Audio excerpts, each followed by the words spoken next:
ਇਹ ਹਫ਼ਤਾਵਾਰ ਬਾਈਬਲ ਦਾ ਦਰਸੀ ਆਵਾਜ਼ ਪਲੇਨਫੀਲਡ Christian science church independent ਵੱਲੋਂ ਹੈ, ਜਿਹੜਾ ਨਿਊ ਜਰਸੀ, ਅਮਰੀਕਾ ਵਿੱਚ ਹੈ। ਹੋਰ ਮਾਲੂਮਾਤ ਲਈ ਤੁਸੀਂ ਸਾਡੀ ਵੈਬਸਾਈਟ ਵੇਖੋ www.plainfieldcs.com। ਇਹ ਸਬਕ 10 ਅਗਸਤ 2025 ਐਤਵਾਰ ਦੇ ਦਿਨ ਹਫ਼ਤੇ ਦੇ ਅਖੀਰ ਉੱਤੇ ਤੁਹਾਡੇ ਪੜ੍ਹਨ ਲਈ ਤਿਆਰ ਕੀਤਾ ਗਿਆ ਹੈ। ਮਜ਼ਮੂਨ, ਰੂਹ, ਸੁਨਹਿਰੀ ਮਤਨ, ਯੋਹੰਨਾ। ਰੱਬ ਰੂਹ ਏ ਤੇ ਜ਼ਰੂਰੀ ਏ ਭਈ ਉਹਦੇ ਪਰਸਤਾਰ ਵੀ ਰੂਹ ਤੇ ਸੱਚਾਈ ਨਾਲ ਉਹਦੀ ਪ੍ਰਸਤਸ਼ ਕਰਨ। ਜਵਾਬੀ ਪੜ੍ਹਾਈ। ਰੋਮੀਓ। ਇਸ ਲਈ ਹੁਣ ਜਿਹੜੇ ਮਸੀਹ ਯਸੂ ਵਿੱਚ ਨੇ ਉਹਨਾਂ ਉੱਤੇ ਸਜ਼ਾ ਦਾ ਹੁਕਮ ਨਹੀਂ, ਕਿਉਂ ਜੇ ਹਯਾਤੀ ਦੇ ਰੂਹ ਦੀ ਸ਼ਰੀਅਤ ਨੇ ਮਸੀਹ ਯਸੂ ਵਿੱਚ ਮੈਨੂੰ ਪਾਪ ਤੇ ਮੌਤ ਦੀ ਸ਼ਰੀਅਤ ਤੋਂ ਆਜ਼ਾਦ ਕਰ ਦਿੱਤਾ। ਇਸ ਲਈ ਵੀ ਜਿਹੜਾ ਕੰਮ ਸ਼ਰੀਅਤ ਜਿਸਮ ਦੇ ਪਾਰੋਂ ਮਾੜੀ ਹੋ ਕੇ ਨਾ ਕਰ ਸਕੀ, ਉਹ ਰੱਬ ਨੇ ਕੀਤਾ, ਯਾਨੀ ਉਹਨੇ ਆਪਣੇ ਪੁੱਤਰ ਨੂੰ ਪਾਪ ਆਲੂਦ ਜਿਸਮ ਦੀ ਸੂਰਤ ਵਿੱਚ ਤੇ ਪਾਪ ਦੀ ਕੁਰਬਾਨੀ ਲਈ ਘੱਲ ਕੇ ਜਿਸਮ ਵਿੱਚ ਪਾਪ ਦੀ ਸਜ਼ਾ ਦਾ ਹੁਕਮ ਦਿੱਤਾ, ਤਾਂ ਜੋ ਸ਼ਰੀਅਤ ਦਾ ਤਕਾਜ਼ਾ ਸਾਡੇ ਵਿੱਚ ਪੂਰਾ ਹੋਵੇ, ਜਿਹੜੇ ਜਿਸਮ ਦੇ ਮੁਤਾਬਕ ਨਹੀਂ ਬਲਕਿ ਰੂਹ ਦੇ ਮੁਤਾਬਕ ਚੱਲਦੇ ਆ। ਕਿਉਂ ਜੇ ਜਿਹੜੇ ਜਿਸਮਾਨੀ ਨੇ ਉਹ ਜਿਸਮਾਨੀ ਗੱਲਾਂ ਦੇ ਖਿਆਲ ਵਿੱਚ ਰਹਿੰਦੇ ਨੇ, ਪਰ ਜਿਹੜੇ ਰੂਹਾਨੀ ਨੇ ਉਹ ਰੂਹਾਨੀ ਗੱਲਾਂ ਦੇ ਖਿਆਲ ਵਿੱਚ ਰਹਿੰਦੇ ਨੇ। ਤੇ ਜਿਸਮਾਨੀ ਨੀਅਤ ਮੌਤ ਏ, ਪਰ ਰੂਹਾਨੀ ਨੀਅਤ ਹਯਾਤੀ ਤੇ ਇਤਮਨਾਨ ਏ। ਇਸ ਲਈ ਪਈ ਬਦਨੀ ਨੀਅਤ ਰੱਬ ਦਾ ਵੈਰ ਏ, ਕਿਉਂ ਜੇ ਨਾ ਤੇ ਰੱਬ ਦੀ ਸ਼ਰੀਅਤ ਦੇ ਤਾਬਿਆ ਏ ਤੇ ਨਾ ਹੋ ਸਕਦੀ ਏ। ਤੇ ਜਿਹੜੇ ਬਦਨੀ ਨੇ ਉਹ ਰੱਬ ਨੂੰ ਖੁਸ਼ ਨਹੀਂ ਕਰ ਸਕਦੇ। ਪਰ ਤੁਸੀਂ ਬਦਨੀ ਨਹੀਂ ਬਲਕਿ ਰੂਹਾਨੀ ਹੋ। ਸ਼ਰਤ ਇਹ ਹੈ ਭਈ ਰੱਬ ਦਾ ਰੂਹ ਤੁਹਾਡੇ ਵਿੱਚ ਵਸਿਆ ਹੋਵੇ। ਦਰਸੀਵਾਜ਼ ਬਾਈਬਲ ਵਿੱਚੋਂ ਖਰੂਜ। ਤੇ ਰੱਬ ਨੇ ਇਹ ਸਾਰੀਆਂ ਗੱਲਾਂ ਉਹਨਾਂ ਨੂੰ ਦੱਸੀਆਂ। ਖੁਦਾਵੰਦ ਤੇਰਾ ਰੱਬ ਜਿਹੜਾ ਤੈਨੂੰ ਮੁਲਕੇ ਮਿਸਰ ਤੋਂ ਗੁਲਾਮੀ ਦੇ ਘਰ ਵਿੱਚੋਂ ਕੱਢ ਲਿਆਇਆ, ਮੈਂ ਵਾਂ। ਮੇਰੇ ਅੱਗੇ ਤੂੰ ਗੈਰ ਮਬੂਦਾ ਨੂੰ ਨਾ ਮੰਨੀ। ਤੂੰ ਆਪਣੇ ਲਈ ਕੋਈ ਤਰਾਸ਼ੀ ਹੋਈ ਮੂਰਤ ਨਾ ਬਣਾਵੀਂ, ਨਾ ਕਿਸੇ ਸ਼ੈ ਦੀ ਸੂਰਤ ਬਣਾਵੀਂ, ਜਿਹੜੀ ਅਸਮਾਨ ਵਿੱਚ ਜਾਂ ਹੇਠਾਂ ਧਰਤੀ ਉੱਤੇ ਜਾਂ ਧਰਤੀ ਦੇ ਹੇਠਾਂ ਪਾਣੀ ਵਿੱਚ ਏ। ਤੂੰ ਉਹਨਾਂ ਦੇ ਅੱਗੇ ਸਜਦਾ ਨਾ ਕਰੀਂ ਤੇ ਨਾ ਉਹਨਾਂ ਦੀ ਇਬਾਦਤ ਕਰੀਂ, ਕਿਉਂ ਜੇ ਮੈਂ ਤੇਰਾ ਰੱਬ ਗੈਰਤ ਵਾਲਾ ਰੱਬ ਵਾਂ, ਤੇ ਜਿਹੜੇ ਮੇਰੇ ਨਾਲ ਵੈਰ ਰੱਖਦੇ ਨੇ ਉਹਨਾਂ ਦੀ ਔਲਾਦ ਨੂੰ ਤੀਜੀ ਤੇ ਚੌਥੀ ਪੀੜ੍ਹੀ ਤੀਕਰ ਪਿਓ ਦਾਦੇ ਦੀ ਬਦਕਾਰੀ ਦੀ ਸਜ਼ਾ ਦੇਣਾ ਵਾਂ, ਤੇ ਹਜ਼ਾਰਾਂ ਉੱਤੇ ਜਿਹੜੇ ਮੇਰੇ ਨਾਲ ਮੁਹੱਬਤ ਰੱਖਦੇ ਨੇ ਤੇ ਮੇਰੇ ਹੁਕਮਾਂ ਨੂੰ ਮੰਨਦੇ ਨੇ ਰਹਿਮ ਕਰਦਾ ਵਾਂ। ਸਲਾਤੀਨ। ਤੇ ਜਦ ਖੁਦਾਵੰਦ ਏਲੀਆ ਨੂੰ ਵਾਂਵਰੋਲੇ ਵਿੱਚ ਅਸਮਾਨ ਉੱਤੇ ਚੁੱਕਣ ਵਾਲਾ ਸੀ, ਤੇ ਇੰਜ ਹੋਇਆ ਭਈ ਏਲੀਆ ਅਲੀਸ਼ਾ ਨੂੰ ਨਾਲ ਲੈ ਕੇ ਜਲਜਾਲ ਚੋਂ ਨਿਕਲਿਆ। ਤੇ ਏਲੀਆ ਨੇ ਅਲੀਸ਼ਾ ਨੂੰ ਆਖਿਆ, ਤੂੰ ਜ਼ਰਾ ਇੱਥੇ ਰੁਕ ਜਾ, ਕਿਉਂ ਜੇ ਖੁਦਾਵੰਦ ਨੇ ਮੈਨੂੰ ਬੈਤੇਲ ਨੂੰ ਘੱਲਿਆ ਏ। ਅਲੀਸ਼ਾ ਨੇ ਆਖਿਆ, ਖੁਦਾਵੰਦ ਦੀ ਹਯਾਤੀ ਦੀ ਕਸਮ ਤੇ ਤੇਰੀ ਜਿੰਦ ਦੀ ਸੌਗੰਧ, ਮੈਂ ਤੈਨੂੰ ਨਹੀਂ ਛੱਡਾਂਗਾ। ਇਸ ਲਈ ਉਹ ਬੈਤੇਲ ਨੂੰ ਟੁਰ ਗਏ। ਤੇ ਅੰਬੀਆਜ਼ਾਦੇ ਜਿਹੜੇ ਬੈਤੇਲ ਵਿੱਚ ਸੀ ਅਲੀਸ਼ਾ ਦੇ ਕੋਲ ਆ ਕੇ ਉਹਨੂੰ ਆਖਣ ਲੱਗੇ ਵੀ ਕੀ ਤੈਨੂੰ ਪਤਾ ਏ ਵੀ ਖੁਦਾਵੰਦ ਅੱਜ ਤੇਰੇ ਸਿਰ ਤੋਂ ਤੇਰੇ ਆਕਾ ਨੂੰ ਚੁੱਕ ਲਵੇਗਾ। ਉਹਨੇ ਆਖਿਆ, ਹਾਂ ਮੈਂ ਜਾਣਦਾ ਵਾਂ, ਤੁਸੀਂ ਚੁੱਪ ਰਵੋ। ਤੇ ਏਲੀਆ ਨੇ ਉਹਨੂੰ ਆਖਿਆ, ਅਲੀਸ਼ਾ ਤੂੰ ਜ਼ਰਾ ਇੱਥੇ ਹੀ ਰੁਕ ਜਾ, ਕਿਉਂ ਜੇ ਖੁਦਾਵੰਦ ਨੇ ਮੈਨੂੰ ਯਰੂ ਨੂੰ ਘੱਲਿਆ ਏ। ਉਹਨੇ ਆਖਿਆ, ਖੁਦਾਵੰਦ ਦੀ ਹਯਾਤੀ ਦੀ ਕਸਮ ਤੇ ਤੇਰੀ ਜਾਨ ਦੀ ਸੌਗੰਧ, ਮੈਂ ਤੈਨੂੰ ਨਹੀਂ ਛੱਡਾਂਗਾ। ਇਸ ਲਈ ਉਹ ਯਰੂ ਵਿੱਚ ਆਏ। ਤੇ ਅੰਬੀਆਜ਼ਾਦੇ ਯਰੂ ਵਿੱਚ ਸੀ ਅਲੀਸ਼ਾ ਦੇ ਕੋਲ ਆ ਕੇ ਉਹਨੂੰ ਆਖਣ ਲੱਗੇ, ਕੀ ਤੈਨੂੰ ਪਤਾ ਏ ਭਈ ਖੁਦਾਵੰਦ ਅੱਜ ਤੇਰੇ ਆਕਾ ਨੂੰ ਤੇਰੇ ਸਿਰ ਤੋਂ ਚੁੱਕ ਲਵੇਗਾ। ਉਹਨੇ ਆਖਿਆ, ਹਾਂ ਮੈਂ ਜਾਣਦਾ ਵਾਂ, ਤੁਸੀਂ ਚੁੱਪ ਰਵੋ। ਤੇ ਏਲੀਆ ਨੇ ਉਹਨੂੰ ਆਖਿਆ, ਅਲੀਸ਼ਾ ਤੂੰ ਜ਼ਰਾ ਇੱਥੇ ਹੀ ਰੁਕ ਜਾ, ਕਿਉਂ ਜੇ ਖੁਦਾਵੰਦ ਨੇ ਮੈਨੂੰ ਯਰਦਨ ਨੂੰ ਘੱਲਿਆ ਏ। ਉਹਨੇ ਆਖਿਆ, ਖੁਦਾਵੰਦ ਦੀ ਹਯਾਤੀ ਦੀ ਕਸਮ ਤੇ ਤੇਰੀ ਜਾਨ ਦੀ ਸੌਗੰਧ, ਮੈਂ ਤੈਨੂੰ ਨਹੀਂ ਛੱਡਾਂਗਾ। ਇਸ ਲਈ ਉਹ ਦੋਵੇਂ ਅੱਗੇ ਟੁਰ ਗਏ। ਤੇ ਅੰਬੀਆਜ਼ਾਦਿਆਂ ਵਿੱਚੋਂ 50 ਬੰਦੇ ਜਾ ਕੇ ਉਹਨਾਂ ਦੇ ਸਾਹਮਣੇ ਦੂਰ ਖੜੇ ਹੋ ਗਏ, ਤੇ ਦੋਵੇਂ ਯਰਦਨ ਦੇ ਕੰਢੇ ਖੜੇ ਹੋ ਗਏ। ਤੇ ਏਲੀਆ ਨੇ ਆਪਣੀ ਚਾਦਰ ਲਈ ਤੇ ਉਹਨੂੰ ਲਵੇਟ ਕੇ ਪਾਣੀ ਉੱਤੇ ਮਾਰਿਆ, ਤੇ ਪਾਣੀ 2 ਹਿੱਸੇ ਹੋ ਕੇ ਇੱਧਰ ਉੱਧਰ ਹੋ ਗਿਆ, ਤੇ ਉਹ ਦੋਵੇਂ ਖੁਸ਼ਕ ਧਰਤੀ ਉੱਤੇ ਹੋ ਕੇ ਪਾਰ ਚਲੇ ਗਏ। ਤੇ ਜਦ ਉਹ ਪਾਰ ਹੋ ਗਏ ਤੇ ਏਲੀਆ ਨੇ ਅਲੀਸ਼ਾ ਨੂੰ ਆਖਿਆ, ਭਈ ਇਸ ਤੋਂ ਪਹਿਲਾਂ ਮੈਂ ਤੇਥੋਂ ਲੈ ਲਿਆ ਜਾਵਾਂ, ਮੈਨੂੰ ਦੱਸ ਭਈ ਮੈਂ ਤੇਰੇ ਲਈ ਕੀ ਕਰਾਂ। ਅਲੀਸ਼ਾ ਨੇ ਆਖਿਆ, ਮੈਂ ਤੇਰੀ ਮਿੰਨਤ ਕਰਦਾ ਵਾਂ ਭਈ ਤੇਰੀ ਰੂਹ ਦਾ ਦੁੱਗਣਾ ਹਿੱਸਾ ਮੇਰੇ ਉੱਤੇ ਹੋਵੇ। ਉਹਨੇ ਆਖਿਆ, ਤੂੰ ਔਖਾ ਸਵਾਲ ਕੀਤਾ, ਫਿਰ ਵੀ ਜੇ ਤੂੰ ਮੈਨੂੰ ਆਪਣੇ ਤੋਂ ਵੱਖ ਹੁੰਦਿਆਂ ਵੇਖੇ ਤੇ ਤੇਰੇ ਲਈ ਇੰਜ ਹੀ ਹੋਵੇਗਾ, ਜੇ ਨਹੀਂ ਤੇ ਫਿਰ ਇੰਜ ਨਹੀਂ ਹੋਵੇਗਾ। ਤੇ ਉਹ ਅੱਗੇ ਟੁਰਦੇ ਤੇ ਗੱਲਾਂ ਕਰਦੇ ਜਾਂਦੇ ਸੀ। ਭਈ ਵੇਖੋ, ਇੱਕ ਆਤਸ਼ੀ ਰੱਥ ਤੇ ਆਤਸ਼ੀ ਘੋੜਿਆਂ ਨੇ ਉਹਨਾਂ ਦੋਵਾਂ ਨੂੰ ਵੱਖ ਕਰ ਦਿੱਤਾ ਤੇ ਏਲੀਆ ਵਾਂਵਰੋਲੇ ਵਿੱਚ ਅਸਮਾਨ ਉੱਤੇ ਟੁਰ ਗਿਆ। ਅਲੀਸ਼ਾ ਇਹ ਵੇਖ ਕੇ ਚਿল্ਲਾਇਆ, ਐ ਮੇਰੇ ਬਾਪ, ਇਸਰਾਏਲ ਦੇ ਰੱਥ ਤੇ ਉਹਦੇ ਸਵਾਰ। ਤੇ ਉਹਨੇ ਉਹਨੂੰ ਫੇਰ ਨਾ ਵੇਖਿਆ ਤੇ ਉਹਨੇ ਆਪਣੇ ਕੱਪੜਿਆਂ ਨੂੰ ਫੜ ਕੇ ਫਾੜ ਦਿੱਤਾ ਤੇ ਦੋ ਹਿੱਸੇ ਕਰ ਦਿੱਤਾ। ਤੇ ਉਹਨੇ ਏਲੀਆ ਦੀ ਚਾਦਰ ਨੂੰ ਵੀ, ਜਿਹੜੀ ਉਹਦੇ ਉੱਤੋਂ ਡਿੱਗ ਪਈ ਸੀ, ਚੁੱਕ ਲਿਆ ਤੇ ਉਲਟਾ ਫਿਰਿਆ ਤੇ ਯਰਦਨ ਦੇ ਕੰਢੇ ਉੱਤੇ ਖਲੋ ਗਿਆ। ਤੇ ਉਹਨੇ ਏਲੀਆ ਦੀ ਚਾਦਰ ਨੂੰ, ਜਿਹੜੀ ਉਹਦੇ ਉੱਤੋਂ ਡਿੱਗ ਪਈ ਸੀ, ਲੈ ਕੇ ਪਾਣੀ ਉੱਤੇ ਮਾਰਿਆ ਤੇ ਆਖਿਆ ਵੀ ਖੁਦਾਵੰਦ ਏਲੀਆ ਦਾ ਰੱਬ ਕਿੱਥੇ ਹੈ। ਤੇ ਜਦੋਂ ਉਹਨੇ ਵੀ ਪਾਣੀ ਉੱਤੇ ਮਾਰਿਆ ਤੇ ਉਹ ਇੱਧਰ ਉੱਧਰ ਦੋ ਹਿੱਸੇ ਹੋ ਗਿਆ ਤੇ ਅਲੀਸ਼ਾ ਪਾਰ ਹੋਇਆ। ਜਦੋਂ ਅੰਬੀਆਜ਼ਾਦਿਆਂ ਨੇ, ਜਿਹੜੇ ਯਰੂ ਵਿੱਚੋਂ ਉਹਦੇ ਨਾਲ ਸੀ, ਉਹਨੂੰ ਵੇਖਿਆ ਤੇ ਉਹ ਆਖਣ ਲੱਗੇ, ਏਲੀਆ ਦੀ ਰੂਹ ਅਲੀਸ਼ਾ ਉੱਤੇ ਠਹਿਰੀ ਏ। ਤੇ ਉਹ ਉਹਦੇ ਇਸਤਕਬਾਲ ਨੂੰ ਆਏ ਤੇ ਉਹਦੇ ਅੱਗੇ ਧਰਤੀ ਤੀਕਰ ਝੁੱਕ ਕੇ ਉਹਨੂੰ ਸਜਦਾ ਕੀਤਾ। ਯਸਾਇਆ, ਕਿਉਂ ਜੇ ਉਹਨਾਂ ਦੇ ਨਾਲ ਮੇਰਾ ਅਹਿਦ ਇਹ ਹੈ, ਖੁਦਾਵੰਦ ਆਖਦਾ ਏ, ਵੀ ਮੇਰੀ ਰੂਹ ਜਿਹੜੀ ਤੇਰੇ ਉੱਤੇ ਹੈ ਤੇ ਮੇਰੀਆਂ ਗੱਲਾਂ ਜਿਹੜੀਆਂ ਮੈਂ ਤੇਰੇ ਮੂੰਹ ਵਿੱਚ ਪਾਈਆਂ ਨੇ, ਤੇ ਤੇਰੇ ਮੂੰਹ ਤੇ ਤੇਰੀ ਪੀੜ੍ਹੀ ਦੇ ਮੂੰਹੋਂ ਤੇ ਤੇਰੀ ਪੀੜ੍ਹੀ ਦੀ ਪੀੜ੍ਹੀ ਦੇ ਮੂੰਹੋਂ ਹੁਣ ਤੋਂ ਲੈ ਕੇ ਹਮੇਸ਼ਾ ਤੀਕਰ ਜਾਂਦੀਆਂ ਰਹਿਣਗੀਆਂ। ਖੁਦਾਵੰਦ ਦਾ ਇਹ ਆਖਣਾ ਹੈ। ਗਲਤੀਓਂ, ਪਰ ਮੈਂ ਇਹ ਆਖਦਾ ਵਾਂ ਵੀ ਜੇ ਰੂਹ ਦੇ ਮੁਤਾਬਕ ਟੁਰੋ ਤੇ ਬਦਨ ਦੀ ਖਾਹਿਸ਼ ਨੂੰ ਕਦੀ ਵੀ ਪੂਰਾ ਨਾ ਕਰੋਗੇ।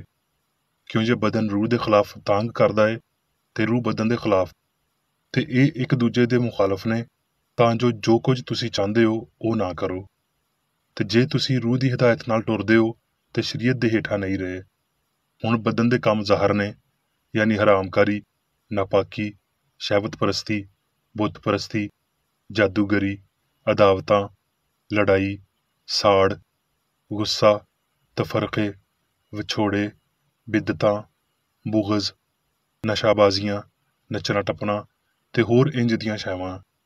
ਇਹਨਾਂ ਦੇ ਬਾਰੇ ਤੁਹਾਨੂੰ ਪਹਿਲਾਂ ਤੋਂ ਹੀ ਆਖ ਦਿੰਦਾ ਵਾਂ, ਜਿਵੇਂ ਪਹਿਲਾਂ ਵੀ ਦੱਸ ਚੁੱਕਿਆ ਵਾਂ, ਭਈ ਇੰਜ ਦੇ ਕੰਮ ਕਰਨ ਵਾਲੇ ਰੱਬ ਦੀ ਬਾਦਸ਼ਾਹੀ ਦੇ ਵਾਰਸ ਨਾ ਹੋਣਗੇ।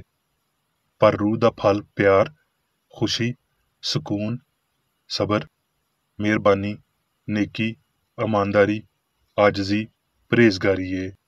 ਇੰਜ ਦੇ ਕੰਮਾਂ ਦੀ ਕੋਈ ਸ਼ਰੀਅਤ ਮੁਖਾਲਫ ਨਹੀਂ। ਜੇ ਅਸੀਂ ਰੂਹ ਦੇ ਪਾਰੋਂ ਜਿਉਂਦੇ ਹਾਂ ਤੇ ਰੂਹ ਦੇ ਮੁਤਾਬਕ ਹੀ ਚੱਲਣਾ ਵੀ ਚਾਹੀਦਾ ਹੈ। ਗਲਤੀਓਂ, ਧੋਖਾ ਨਾ ਖਾਓ, ਰੱਬ ਠੱਠਿਆਂ ਵਿੱਚ ਨਹੀਂ ਉਡਾਇਆ ਜਾਂਦਾ।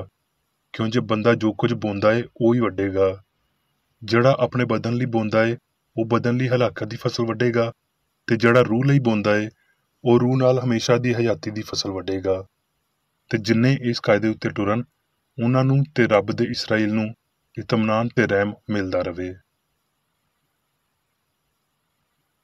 ਹੁਣ ਮੈਂ ਮੇਰੀ ਬੇਕਰ ਏਡੀ ਦੀ ਲਿਖੀ ਹੋਈ ਕ੍ਰਿਸਚਨ ਸਾਇੰਸ ਦੀ ਦੱਸੀ ਕਿਤਾਬ ਸਾਇੰਸ ਤੇ ਸਿਹਤ ਆਇਤਾਂ ਦੀ ਕੁੰਜੀ ਦੇ ਨਾਲ ਵਿੱਚੋਂ ਲਈਆਂ ਹੋਈਆਂ ਲਿਖਾਈਆਂ ਪੜਾਂਗਾ। ਸਾਇੰਸ ਤੇ ਸਿਹਤ।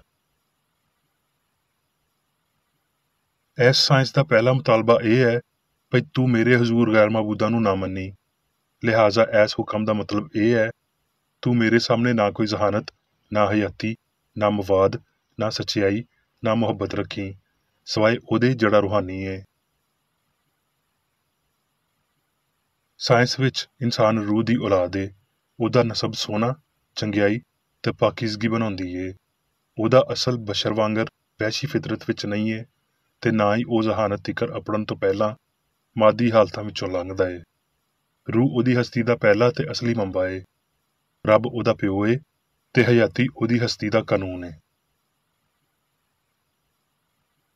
ਸ਼ੁਰੂ ਤੋਂ ਅਖੀਰ ਤਿਕਰ ਸਾਰਾ ਕਲਾਮ ਪਾਕ ਮਾਦੇ ਉੱਤੇ ਰੂਹ, ਸਿਆਣ ਦੀ ਫਤਹ ਦੇ ਵਾਕਿਆਂ ਨਾਲ ਭਰਿਆ ਹੋਇਆ ਏ। ਮੂਸਾ ਨੇ ਸਿਆਣ ਦੀ ਤਾਕਤ ਨੂੰ ਇਹਦੇ ਰਾਹੀਂ ਸਾਬਤ ਕੀਤਾ, ਜਿਹਨੂੰ ਇਨਸਾਨ ਮੌਜਜ਼ੇ ਆਖਦਾ ਏ। ਇਸੇ ਤਰ੍ਹਾਂ ਯਸ਼ਵਾ, ਏਲੀਆ ਤੇ ਅਲੀਸ਼ਾ ਨੇ ਵੀ ਕੀਤਾ। ਮਸੀਹੀ ਦੌਰ ਨੂੰ ਅਲਾਮਤਾਂ ਤੇ ਅਜੀਬ ਕੰਮਾਂ ਦੀ ਮਦਦ ਨਾਲ ਵਧਾਇਆ ਗਿਆ। ਸਾਇੰਸ ਵਿੱਚ ਮੌਜਜ਼ੇ ਨਾਮੁਮਕਿਨ ਨੇ, ਤੇ ਇੱਥੇ ਸਾਇੰਸ ਮਸ਼ਹੂਰ ਮਜ਼ਹਬਾਂ ਦੇ ਨਾਲ ਮਾਮਲਾ ਸ਼ੁਰੂ ਕਰਦੀ ਏ। ਕਿਉਂ ਜੇ ਸਾਇੰਸ ਫਿਤਰਤ ਦੀ ਵਜ਼ਾਹਤ ਏ, ਇਸ ਲਈ ਤਾਕਤ ਦਾ ਸਾਇੰਸੀ ਇਜ਼ਹਾਰ ਇਲਾਹੀ ਫਿਤਰਤ ਵੱਲੋਂ ਏ, ਤੇ ਇਹ ਮਫੂਕੁਲ ਫਿਤਰੀ ਨਹੀਂ ਹੈ।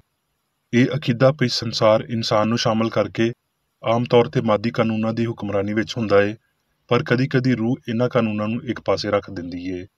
ਇਹ ਅਕੀਦਾ ਕਾਦਰ ਮੁਤਲਕ ਸਿਆਨ ਨੂੰ ਝੂਠਾ ਪਾ ਦਿੰਦਾ ਹੈ ਤੇ ਮਾਦੇ ਨੂੰ ਰੂਹ ਉੱਤੇ ਅਹਿਮੀਅਤ ਦਿੰਦਾ ਹੈ।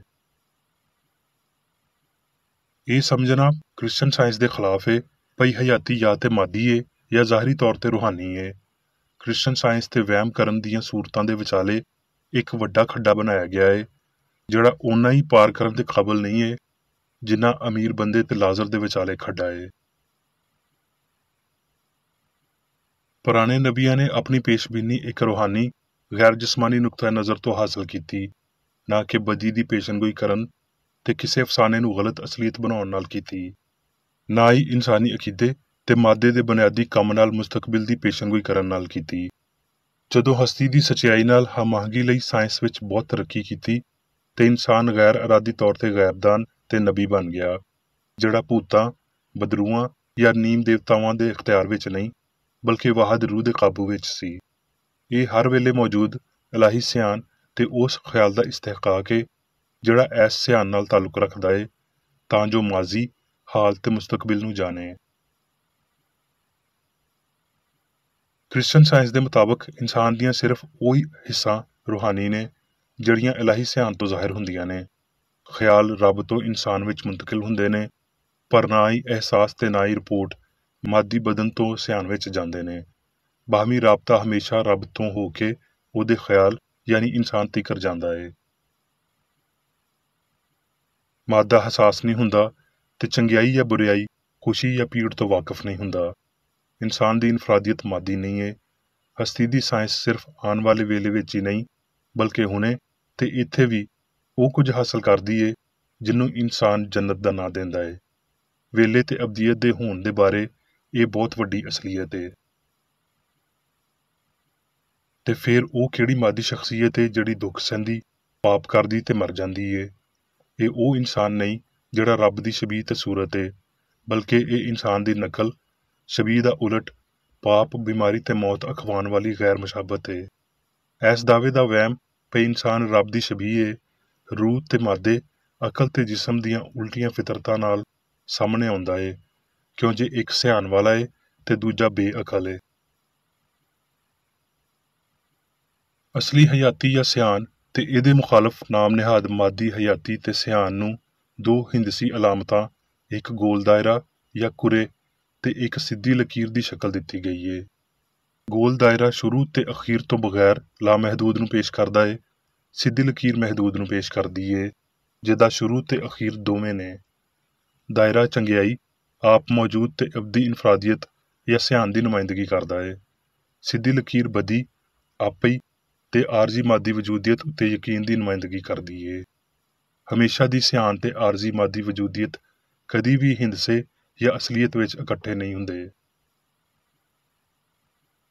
ਇੱਕ ਸਿੱਧੀ ਲਕੀਰ ਨੂੰ ਇੱਕ ਖੰਮ ਵਿੱਚ ਪੂਰੀ ਥਾਂ ਨਹੀਂ ਮਿਲਦੀ ਤੇ ਇੱਕ ਖੰਮ ਨੂੰ ਸਿੱਧੀ ਲਕੀਰ ਵਿੱਚ ਕੋਈ ਮੁਤਾਬਕਤ ਨਹੀਂ ਲੱਭਦੀ। ਇਸੇ ਤਰ੍ਹਾਂ ਮਾਦੇ ਦੀ ਰੂਹ ਵਿੱਚ ਕੋਈ ਥਾਂ ਨਹੀਂ ਤੇ ਰੂਹ ਦੀ ਮਾਦੇ ਵਿੱਚ ਕੋਈ ਥਾਂ ਨਹੀਂ ਏ। ਜਿਵੇਂ ਜਿਵੇਂ ਸੱਚਾਈ ਤੇ ਪਿਆਰ ਦੀ ਦੌਲਤ ਤਰੱਕੀ ਪਾਉਂਦੇ ਨੇ, ਇਨਸਾਨ ਉਸੇ ਤਨਾਸਬ ਨਾਲ ਰੂਹਾਨੀ ਵਜੂਦੀਅਤ ਨੂੰ ਸਮਝਦਾ ਏ। ਇਨਸਾਨ ਨੂੰ ਰੱਬ ਵੱਲ ਮਤਵੱਜੋ ਹੋਣਾ ਚਾਹੀਦਾ ਏ ਤੇ ਉਹਨਾਂ ਦੇ ਮਕਸਦ ਤੇ ਅਹਿਸਾਸ ਰੂਹਾਨੀ ਹੋਣਗੇ।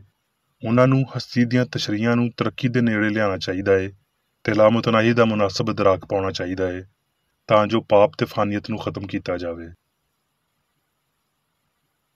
ਹਸਤੀ ਦਾ ਇਹ ਸਾਇੰਸੀ ਫਹਿਮ ਰੂਹ ਦੇ ਮਾਦੇ ਨੂੰ ਤਰਕ ਕਰਦਿਆਂ ਹੋਏ ਕਿਸੇ ਵਸੀਲੇ ਦੇ ਬਗੈਰ ਅਲੂਹੀਅਤ ਵਿੱਚ ਇਨਸਾਨ ਦੇ ਰੁੱਖੇਪਨ ਤੇ ਉਹਦੀ ਸ਼ਨਾਖਤ ਦੀ ਗੁੰਮਸ਼ੁਦਗੀ ਦੀ ਸਲਾਹ ਦਿੰਦਾ ਏ, ਪਰ ਇਨਸਾਨ ਉੱਤੇ ਇੱਕ ਵਸੀਹ ਤਰ ਇਨਫਰਾਦੀਅਤ ਨਿਛਾਵਰ ਕਰਦਾ ਏ, ਯਾਨੀ ਅਮਲਾਂ ਤੇ ਖਿਆਲਾਂ ਦਾ ਇੱਕ ਵੱਡਾ ਦਾਇਰਾ, ਵਸੀਹ ਪਿਆਰ ਤੇ ਇੱਕ ਉੱਚਾ ਤੇ ਹੋਰ ਮੁਸਤਕਿਲ ਅਮਨ ਅਤਾ ਕਰਦਾ ਏ।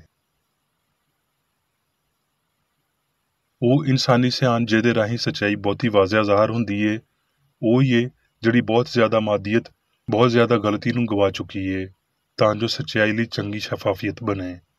ਫਿਰ ਜਿਵੇਂ ਬੱਦਲ ਪਾਣੀ ਦੇ ਬਾਰੀਕ ਛਿੱਟਿਆਂ ਵਾਂਗਰ ਪਿਘਲਦਾ ਏ, ਇਹ ਸੂਰਜ ਨੂੰ ਹੋਰ ਨਹੀਂ ਲੁਕਾਉਂਦਾ। ਜਦ ਮਾਦੇ ਉੱਤੇ ਅਕੀਦੇ ਨੂੰ ਫਤਹ ਕਰ ਲਿਆ ਜਾਂਦਾ ਏ ਤੇ ਸ਼ਾਉਰ ਚੰਗਾ ਬਦਨ ਬਣਾਉਂਦਾ ਏ। ਰੂਹਾਨੀ ਫਹਿਮ ਦੇ ਰਾਹੀਂ ਮਨ ਦੇ ਅਕੀਦੇ ਨੂੰ ਠੀਕ ਕਰੋ ਤੇ ਤੁਹਾਡੀ ਰੂਹ ਤੁਹਾਨੂੰ ਨਵਾਂ ਬਣਾਵੇਗੀ। ਰੱਬ ਨੂੰ ਦੁਖੀ ਕਰਨ ਦੇ ਸਿਵਾ ਤੁਸੀਂ ਕਦੀ ਨਹੀਂ ਡਰੋਗੇ ਤੇ ਤੁਸੀਂ ਇਹ ਯਕੀਨ ਕਦੀ ਨਹੀਂ ਰੱਖੋਗੇ ਭਈ ਦਿਲ ਜਾਂ ਤੁਹਾਡੇ ਬਦਨ ਦਾ ਕੋਈ ਵੀ ਹਿੱਸਾ ਤੁਹਾਨੂੰ ਤਬਾਹ ਕਰ ਸਕਦਾ ਹੈ। ਮੁਹੱਬਤ ਵਿੱਚੋਂ ਤੇ ਉਸ ਲੋਹ ਤੇ ਹਮਾਂਗੀ ਵਿੱਚੋਂ ਜਿਹਦਾ ਘਰ ਰੂਹ ਏ, ਬਸ ਚੰਗਿਆਈ ਦੀਆਂ ਕਿਰਨਾਂ ਨਿਕਲ ਸਕਦੀਆਂ ਨੇ। ਠੀਕ ਸਮਝਿਆ ਜਾਵੇ ਤੇ ਇੱਕ ਹਸਾਸ ਮਾਦੀ ਸੂਰਤ ਅਪਣਾਉਣ ਦੀ ਬਜਾਏ ਇਨਸਾਨ ਇੱਕ ਸੁੰਨ ਬਦਨ ਲੈ ਕੇ ਫਿਰਦਾ ਏ ਤੇ ਰੱਬ ਜਿਹੜਾ ਇਨਸਾਨ ਤੇ ਸਾਰੀ ਮਖਲੂਕ ਦੀ ਜਿੰਦ ਏ, ਆਪਣੀ ਇਨਫਰਾਦੀਅਤ, ਹਮਾਂਗੀ ਤੇ ਲਾਫਾਨੀਅਤ ਵਿੱਚ ਹਮੇਸ਼ਾ ਤਿਕਰ ਹੁੰਦਿਆਂ ਹੋਏ ਮੁਨਫਰਿਦ ਰਹਿੰਦਾ ਤੇ ਇਨਸਾਨ ਵਿੱਚ ਇਹਨਾਂ ਖੂਬੀਆਂ ਨੂੰ ਸਿਆਣ ਦੇ ਰਾਹੀਂ ਨਾ ਕਿ ਮਾਦੇ ਦੇ ਰਾਹੀਂ ਜਾਰੀ ਰੱਖਦਾ ਏ। ਇਨਸਾਨ ਦੇ ਖਿਆਲਾਂ ਉੱਤੇ ਧਿਆਨ ਦੇਣ ਤੇ ਹਸਤੀ ਦੀ ਸਾਇੰਸ ਨੂੰ ਰੱਦ ਕਰਨ ਦਾ ਸਿਰਫ ਇੱਕ ਹੀ ਬਹਾਨਾ ਰੂਹ ਬਾਰੇ ਸਾਡੀ ਬੇਖਬਰੀ ਏ। ਉਹ ਬੇਖਬਰੀ ਜਿਹੜੀ ਸਿਰਫ ਇਲਾਹੀ ਸਿਆਣ ਦੀ ਸਮਝ ਨੂੰ ਮੰਨਦੀ ਏ, ਅਜਿਹੀ ਸਮਝ ਜਿਹਦੇ ਪਾਰੋਂ ਅਸੀਂ ਧਰਤੀ ਉੱਤੇ ਸੱਚਾਈ ਦੀ ਬਾਦਸ਼ਾਹਤ ਵਿੱਚ ਵੜਦੇ ਹਾਂ ਤੇ ਇਹ ਸਿੱਖਦੇ ਹਾਂ ਭਈ ਰੂਹ ਲਾਮਹਦੂਦ ਤੇ ਬਹੁਤ ਉੱਚੀ ਏ। ਰੂਹ ਤੇ ਮਾਦਾ ਲੋ ਤੇ ਹਨੇਰੇ ਤੋਂ ਵੀ ਬਹੁਤਾ ਹੋਰ ਨਹੀਂ ਘੁਲਦੇ ਮਿਲਦੇ। ਜਦ ਇੱਕ ਸਾਹਮਣੇ ਆਉਂਦਾ ਏ ਤੇ ਦੂਜਾ ਗਾਇਬ ਹੋ ਜਾਂਦਾ ਏ। ਜਿਵੇਂ ਹੀ ਇਨਸਾਨ ਰੂਹ ਨੂੰ ਸਮਝਣਾ ਸ਼ੁਰੂ ਕਰਦੇ ਨੇ, ਉਹ ਇਹ ਈਮਾਨ ਰੱਖਣਾ ਛੱਡ ਦਿੰਦੇ ਨੇ ਭਈ ਰੱਬ ਦੇ ਇਲਾਵਾ ਵੀ ਕੋਈ ਅਸਲੀ ਵਜੂਦੀਅਤ ਏ। ਹੁਣ ਮੈਂ ਮੇਰੀ ਬੇਕਰ ਏਡੀ ਵੱਲੋਂ ਚਰਚ ਪੈਨਮਲ ਵਿੱਚ ਦਿੱਤੇ ਹੋਏ ਰੋਜ਼ਾਨਾ ਦੇ 3 ਫਰਜ਼ ਪੜਾਂਗਾ। ਰੋਜ਼ਾਨਾ ਦੀ ਦੁਆ। ਇਸ ਚਰਚ ਦੇ ਹਰ ਰੁਕਨ ਦਾ ਇਹ ਫਰਜ਼ ਏ ਭਈ ਹਰ ਰੋਜ਼ ਇਹ ਦੁਆ ਕਰੇ, ਤੇਰੀ ਬਾਦਸ਼ਾਹੀ ਆਵੇ, ਇਲਾਹੀ ਸੱਚਾਈ, ਹਯਾਤੀ ਤੇ ਪਿਆਰ ਦੀ ਸਲਤਨਤ ਮੇਰੇ ਅੰਦਰ ਕਾਇਮ ਹੋਵੇ ਤੇ ਸਾਰੇ ਪਾਪ ਮੈਥੋਂ ਨਿਕਲ ਜਾਣ ਤੇ ਤੇਰਾ ਕਲਾਮ ਸਾਰੇ ਇਨਸਾਨਾਂ ਦੇ ਪਿਆਰ ਨੂੰ ਵਧਾਵੇ ਤੇ ਉਹਨਾਂ ਉੱਤੇ ਹਕੂਮਤ ਕਰੇ। ਮਕਸਦਾਂ ਤੇ ਕੰਮਾਂ ਦਾ ਇੱਕ ਅਸੂਲ। ਨਾ ਕੋਈ ਮੁਖਾਲਫਤ ਤੇ ਨਾ ਕੋਈ ਜ਼ਾਤੀ ਤਾਲੁਕ ਮਾਦਰੀ ਚਰਚ ਦੇ ਕਿਸੇ ਰੁਕਨ ਦੇ ਮਕਸਦਾਂ ਜਾਂ ਕੰਮਾਂ ਉੱਤੇ ਅਸਰ ਕਰਨੇ ਚਾਹੀਦੇ। ਸਾਇੰਸ ਵਿੱਚ ਬਸ ਇਲਾਹੀ ਪਿਆਰ ਹੀ ਹਕੂਮਤ ਕਰਦਾ ਏ ਤੇ ਇੱਕ ਮਸੀਹੀ ਸਾਇੰਸਦਾਨ ਪਾਪ ਨੂੰ ਰੱਦ ਕਰਦਿਆਂ ਹੋਏ ਸੁੱਚੀ ਭਰਾਬੰਦੀ, ਖੈਰਾਤ ਪਸੰਦੀ ਤੇ ਮਾਫੀ ਨਾਲ ਪਿਆਰ ਦੀਆਂ ਮਿੱਠੀਆਂ ਸੱਚਾਈਆਂ ਦਾ ਪਰਛਾਵਾਂ ਬਣਦਾ ਏ। ਇਸ ਚਰਚ ਦੇ ਸਾਰੇ ਰੁਕਨਾਂ ਨੂੰ ਸਾਰੇ ਪਾਪਾਂ ਤੋਂ, ਗਲਤ ਤਰ੍ਹਾਂ ਦੀਆਂ ਪੇਸ਼ਨਗੋਈਆਂ, ਮੁਨਸਫੀਆਂ, ਮੁਜ਼ਾਮਤਾਂ, ਸਲਾਵਾਂ, ਗਲਤ ਅਸਰਾਂ ਨੂੰ ਲੈਣ ਤੇ ਗਲਤ ਅਸਰ ਦੇਣ ਤੋਂ ਆਜ਼ਾਦ ਰਹਿਣ ਲਈ ਹਰ ਰੋਜ਼ ਖਿਆਲ ਰੱਖਣਾ ਚਾਹੀਦਾ ਏ ਤੇ ਦੁਆ ਕਰਨੀ ਚਾਹੀਦੀ ਏ। ਫਰਜ਼ ਲਈ ਚੁਸਤੀ। ਇਸ ਚਰਚ ਦੇ ਹਰ ਰੁਕਨ ਦਾ ਇਹ ਫਰਜ਼ ਏ ਭਈ ਉਹ ਹਰ ਰੋਜ਼ ਜਾਰਹਾਨਾ ਜ਼ਹਿਨੀ ਸਲਾਵਾਂ ਦੇ ਖਿਲਾਫ ਆਪਣੇ ਆਪ ਨੂੰ ਤਿਆਰ ਰੱਖੇ ਤੇ ਰੱਬ, ਆਪਣੇ ਕਾਇਦ ਤੇ ਇਨਸਾਨਾਂ ਲਈ ਆਪਣੇ ਫਰਜ਼ਾਂ ਨੂੰ ਨਾ ਕਦੀ ਭੁੱਲੇ ਤੇ ਨਾ ਕਦੀ ਨਜ਼ਰਅੰਦਾਜ਼ ਕਰੇ। ਉਹਦੇ ਕੰਮਾਂ ਦੇ ਰਾਹੀਂ ਉਹਦਾ ਇਨਸਾਫ ਹੋਵੇਗਾ, ਉਹ ਬੇਕਸੂਰ ਜਾਂ ਕਸੂਰਵਾਰ ਹੋਵੇਗਾ।